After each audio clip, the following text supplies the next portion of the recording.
Bahrain International Circuit, but you've already seen the Valkyrie strut its stuff round there. So now I've got my civvies back on and I'm going that way, out to see how the car gets on in the real world. First issue, where do you stick stuff? The answer is nowhere. There is no luggage space, so that is staying here and I'm off. Oh, how long have we been waiting for this? Driving out onto the roads of Bahrain in a Valkyrie.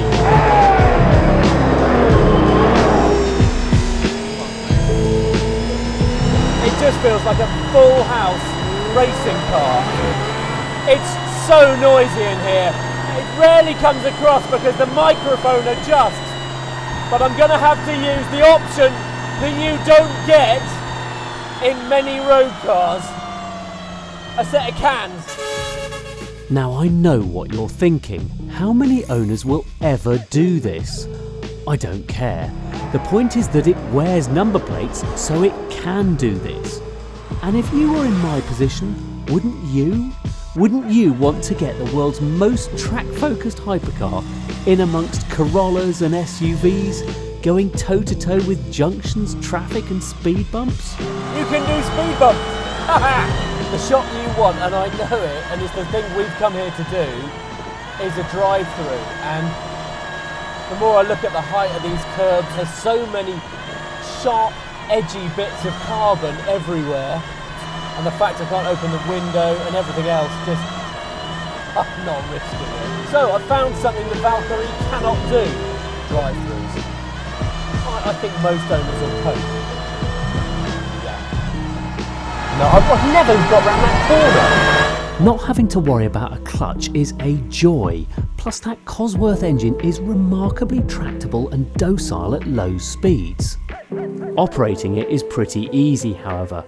The Valkyrie uses its hybrid electric motor to get going, bleeding in the V12 once past 10 miles an hour. As you may have seen from Chris's track film, and if you haven't watched that yet, make sure you don't miss it, the Valkyrie is noisy inside. It's also quite fast. Watch this.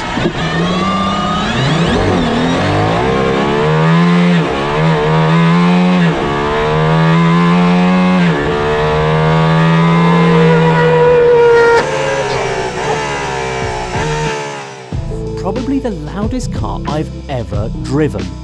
It had my ears ringing with white noise and pushed the microphones to, well, breaking point. It's not brutally forceful off the line due to the handover from electric to petrol, but it does 0 to 150 in under 9 seconds. Even more impressive, acceleration from 60 to 130 miles an hour takes only 4 seconds.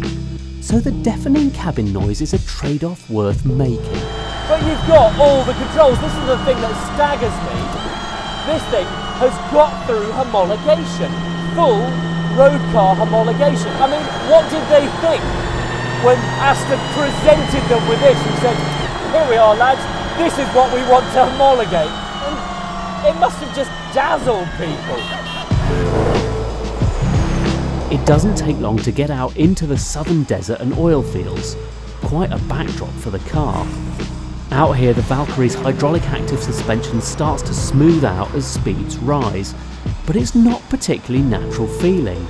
Rather than being supple, it feels loose, like the movements aren't as well controlled as in a conventionally suspended car. Related to this, the steering has weight and accuracy, but not a terrific amount of natural feel. But I've got a regular handbrake here, I've got mostly conventional buttons on the steering wheel, I've got a rotary dial here for the lights, and I've got another one for the wipers, and I've got indicator stalks, and I've got gear change paddles, and then I've got a button for ERS, which is the energy boost system for the hybrid, which, when you have more than 95% throttle on, gives you another 150 horsepower of electric. I'm not going to be needing that today. There's no refinement at all, just buzzing vibration, mechanical thrash and whine, and this off-putting penetrating drone. It's not a car any owner ever going to hop in and nonchalantly drive a few hundred miles. Well, this is bizarre, isn't it? An Aston Martin Valkyrie parked on a beach. So what have we learned so far? Well, mainly that it is manageable but very full on. Even with the headphones on in there, it is very noisy. However, we haven't scraped the underbody once today, for which I'm profoundly grateful. But cars behind do need to be aware about dust and stones being flicked up. But mainly, just look at it. You've seen it enough now. It's an amazing looking thing, and I haven't had enough of that. I'm gonna go and drive it in the city at night. A full tank of fuel means I wouldn't be caught short where we were heading next. Bahrain's capital city, Manama. Yeah, I know what you're thinking, and yes, it runs on regular pump gas. Prefers 98, perfectly happy on 95, and look, simple press and release for the fuel flap. Oh look, there's a random stranger who needs a lift. Okay, not a genuine hitchhiker.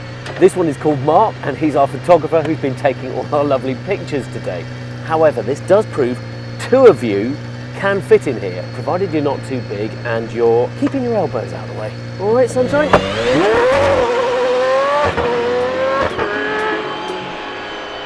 Ironically, cities are where we're most used to seeing supercars, and there's plenty of them here. So this is it, we're stuck in traffic here. Behind us we've got a McLaren, ahead of us we had a Ferrari. It's just supercar central, but tonight we have upstaged them all. And it's worth pointing out that it didn't miss a beat all day. We sweep over bridges, take in the sights, and then head right into the heart of Manama's nightlife. I once drove a McLaren Senna into Monaco, but in terms of doing stupid and stressful things, this takes the biscuit. We're in the centre of Manama and no one cares that we have stopped the traffic because we've turned up in an Aston Martin Valkyrie. People love it. Has the car loved it? I think that's more debatable.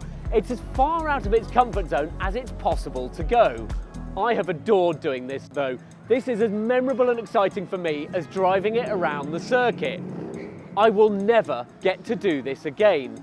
The chances are you will never see another Valkyrie on the road. Best enjoy it while we can, eh?